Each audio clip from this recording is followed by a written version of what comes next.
Saludamos desde la ciudad de Panamá. Qué gran oportunidad de darles la bienvenida a esta hora en exclusiva de Cala. Amigos televidentes, gracias por estar con nosotros. Tenemos invitado internacional aquí en CERTV Noticias. Usted ya lo conoce, él es productor, presentador y periodista, nacido en Cuba y actualmente reside en Miami. Gracias por estar con nosotros, Ismael. ¿Qué tal, Marlon? Gracias. Bienvenido a Panamá, Ismael. Nos encanta que nos acompañe.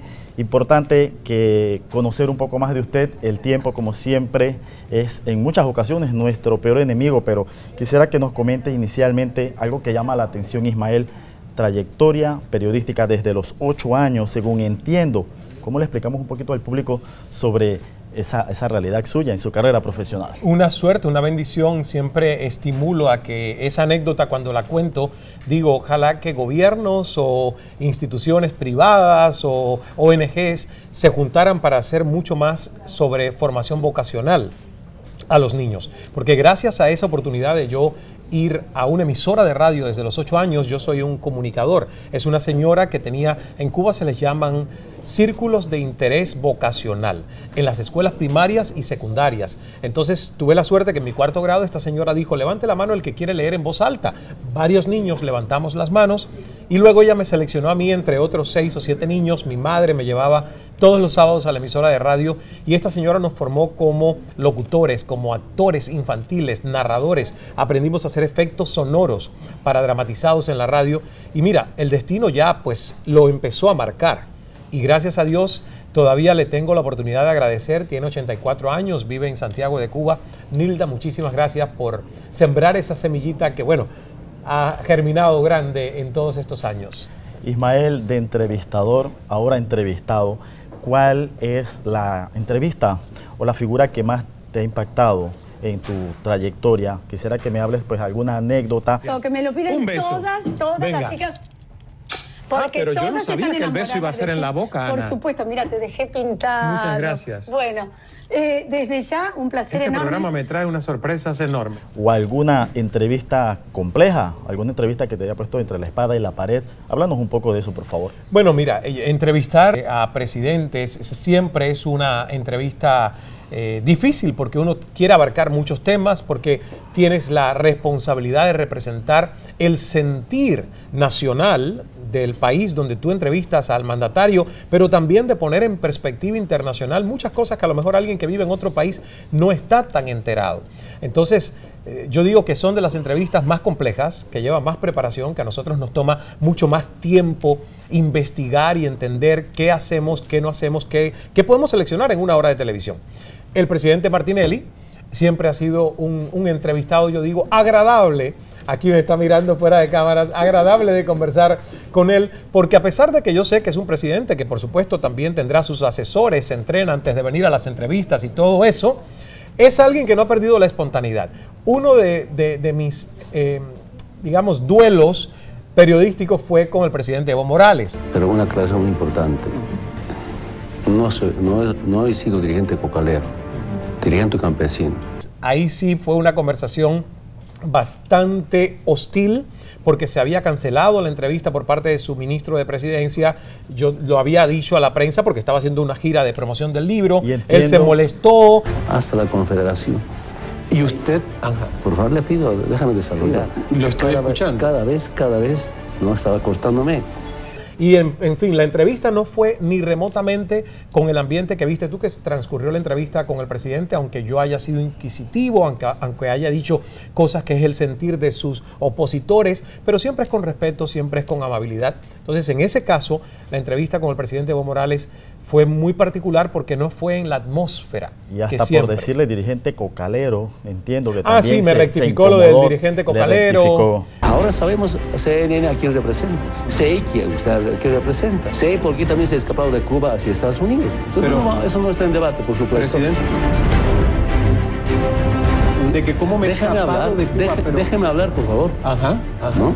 Déjeme hablar. No he representado, no ha nacido, ni representa ni defiende a los pueblos. Esa es nuestra diferencia. Por favor, le pido que no lo tome de esa manera. Nosotros hemos venido con el mejor de los deseos. Estás en Bolivia, no estás en Estados Unidos. Bueno, yo le rectifiqué que no me había escapado de Cuba, aunque él dice que sí me escapé. O sea que creo que los dos nos rectificamos varias cosas. ¿Y alguna entrevista humana? ¿Te hemos visto llorar tal vez en cámara? Viviana Givelli, Sí. entrevistarla, algunas otras entrevistas que hayan marcado tu vida. Mira, sin dudas la entrevista con Viviana Givelli, ella era la entrevistadora, me entrevistaba a mí, entonces me tocó a mí contar muchas anécdotas de mi historia personal. Hablamos de mi papá, capítulos que no tuve la oportunidad de cerrar emocionalmente hablando en mi vida, porque mi papá murió estando yo en Canadá, yéndome a Miami, y no pude. Hace 14 años yo no voy a Cuba. Entonces, obvio que hay fibras humanas que cuando se tocan y profundizas, pues es la historia de todo ser humano, que tiene sus momentos alegres, sus momentos tristes. Bicho como una cosa extraterrestre. Y entre que me decían avión, avioneta, aeroplano y maletín, yo crecí con una infancia un poco traumatizada. Esa fue una entrevista muy humana. Y también en Cala siempre vamos por ese lado, el lado humano, el lado de conectarnos emocionalmente con nuestro público, porque al final eso es lo que nos mueve. Que pocos días, no recuerdo cuándo pasó, pero tú me hiciste la entrevista, esa entrevista me marcó la vida, Sí. y luego por Twitter tú anunciaste la pérdida de tu mamá. Sí. Y la verdad eso me llegó porque fue una conexión, hablábamos de mi padre en la entrevista que tú me hacías, de mi vida, y de momento te toca eso a ti. Bien, importante señalar también que hay mucha expectativa en cuanto a la juventud, por lo menos aquí en Panamá, por una carrera como el periodismo. ¿Qué le podemos decir a la juventud sobre esta carrera? Muchas veces algunos se han de apantallar, por decirlo bien panameño, con imágenes, con moda, pero hay algo mucho más importante. Hay una gran responsabilidad, objetividad, ética que cumplir. ¿Qué le decimos en ese aspecto a la juventud, a la nueva era de comunicadores sociales? Yo digo que hay que tener mucho respeto por periodismo, esa profesión. Hay otras ramas de la comunicación social que mucha gente cuando quiere verse bien en televisión, ser famoso, tener seguidores, a lo mejor no necesariamente es periodista lo que quiere ser. A lo mejor lo que quiere ser es una estrella de un show de telerrealidad. A lo mejor lo que quiere ser es un presentador de una revista matutina, que no necesariamente son todos periodistas, sino comunicadores, locutores, conductores. Porque el periodismo no es apariencia.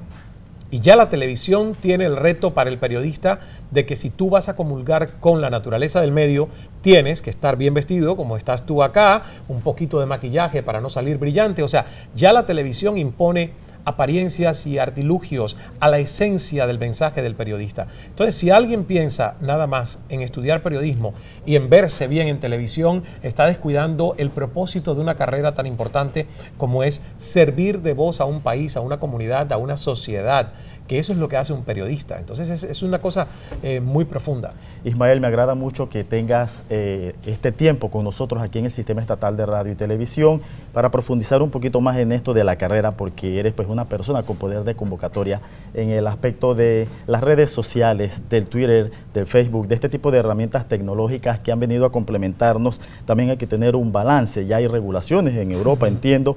¿Qué nos puedes decir al respecto también para reforzar las orientaciones que debe tener el público que utilice esta herramienta? Bueno, yo siento que, mira, hay que tener sentido común, que nos falta en muchas ocasiones. Sobre todo los jóvenes no se han dado cuenta del impacto profesional que lo que hoy están haciendo en sus redes sociales como un divertimento va a tener de aquí a unos poquitos años en sus vidas laborales. Hoy por hoy, la generación que en Estados Unidos le llaman millennials, que tienen entre 15 y 30 años hoy, es una generación de independientes, de gente que son su propia marca. Las redes sociales han hecho exponencialmente que todos nos sintamos que somos nuestra microempresa, nuestra marca hacia el mundo. Lo que hoy hagan y posteen en las redes sociales estará dejando una huella indeleble para el resto de sus vidas de quiénes son. Ya no vale que uno pueda inventar cosas en un currículum vitae, porque los reclutadores de los departamentos de recursos humanos lo primero que están haciendo es ir a ver en Google quién es esta persona, qué se dice de él, qué hay ahí, y luego revisar sus cuentas personales. Porque tú puedes decir que eres disciplinado, pero si todas tus fotos son puestas a las 4 de la mañana, borracho, en un antro, nadie te va a creer al reclutarte que tú vas a llegar a tiempo a tu trabajo. Entonces, mucho ojo, mucho cuidado, porque hoy las redes sociales es lo que habla por nosotros. Y la gente joven a lo mejor está viviendo la vida loca sin darse cuenta que dentro de muy poco eso le va a costar muy caro. Ismael, otra pregunta importante para que compartas con el público en cuanto a comparaciones. ¿Cómo se siente usted con algún tipo de comparaciones? No sé si las tiene con Larry King, el nuevo rey de la conversación. ¿Cómo ve usted eso? ¿Le llama la atención ese tipo de comparaciones? ¿Qué Es un podemos hablar de ese elogio. tema? Es un elogio. Nosotros siempre buscamos un paradigma. Y en este caso, mi paradigma ha sido Oprah, la verdad. Pero dentro de CNN, yo sabía que el formato que podía explorar en un cambio de programación cuando se produjo en el 2010, no era el formato de Oprah, sino era el formato de Larry King, porque ya lo había hecho con éxito 25 años en inglés. Entonces, cuando me pregunta la gerencia, ¿qué quieres hacer en un cambio de programación? Yo dije, bueno, Larry King, un programa como el de Larry King. Por eso la comparación, porque realmente nosotros no inventamos nada. Dijimos, si esto ha tenido tanto éxito y este señor ha sido capaz de escuchar a tantas personalidades de todo tipo por 25 años, intentémoslo hacer para nuestro público latinoamericano a través de CNN en español. De ahí que la gente dice el Larry King latino.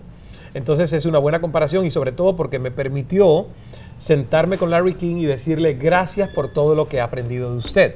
Y esa fue una de esas clases magistrales que he tenido la oportunidad de hacer en Cala. Por supuesto, y aprendí también mucho al ver esa entrevista.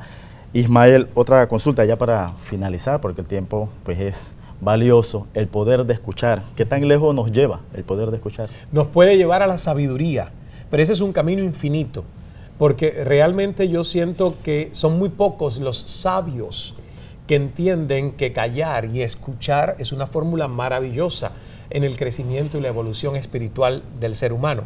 La mayoría de las personas, de los seres humanos, tenemos que hablar constantemente, porque tenemos que convencer, que persuadir con nuestra palabra, que negociar constantemente.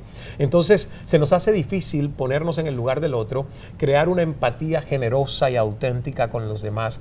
Y el poder de escuchar no es solo fingir prestar atención, es de verdad desde adentro decir, siempre puedo aprender algo nuevo de cualquier otro ser humano y siempre tengo que renovar dentro en mi mente, en este computador, mis propios paradigmas. Entonces es escucharnos acá en la sintaxis mental, escuchar a los demás, escuchar las señales que nos da nuestro cuerpo, que a veces no la oímos y cabalgan las enfermedades, escuchar la naturaleza, aprender a observar, escuchar y crecer. Tengo que aprovechar el tiempo. ¿Alguna vez te has dado cuenta que un político al que entrevistas te miente? Varias veces he creído que me ven la cara de estúpido, pero no hay manera de yo poder comprobarlo. Entonces, nada, me tengo que quedar con la cara de estúpido. Bien, perfecto. Quiero que finalmente le des un mensaje a todos los panameños que te siguen a diario en tu programa, a nuestra juventud, reiterarle, por lo menos al que le gusta el periodismo, que le demos una idea, ¿no? Un mensaje final. Muchas gracias, Marlon. Un placer haber compartido contigo y con los televidentes de SER TV. Una vez más quiero agradecerles a todo el equipo súper profesional de SER TV por todas las facilidades que nos han dado para nosotros poder hacer esta transmisión en directo de Cala con CNN en español. Es una gran familia. Nos vamos impresionados por todo ese gran trabajo. Muchas gracias. Y a todos los que me ven a través de SER TV, bueno, que es una bendición poder venir tantas veces como vengo ya desde hace 3 años a Panamá. Me siento casi panameño, ya me dieron cédula de Chiriquí, pasaporte chiricano, pero me falta mucho por conocer, porque al final quiero ser ciudadano de todo el país. Así que muchísimas gracias y mi compromiso es en lo que pueda poner un granito de arena para impactar la vida de esas personas que me siguen, que me miran en televisión, que me escuchan, que me leen a través de los libros. Bueno, pues es impactar y compartir y poder crecer juntos. Muchas gracias. Bien, Ismael, entonces eres coterráneo mío de Chiriquí. Gracias por haber estado con nosotros, periodista, productor y presentador de radio y televisión. Fue Ismael Cala, aquí en SER TV Noticias. A usted, como siempre, muchísimas gracias por haber estado con nosotros.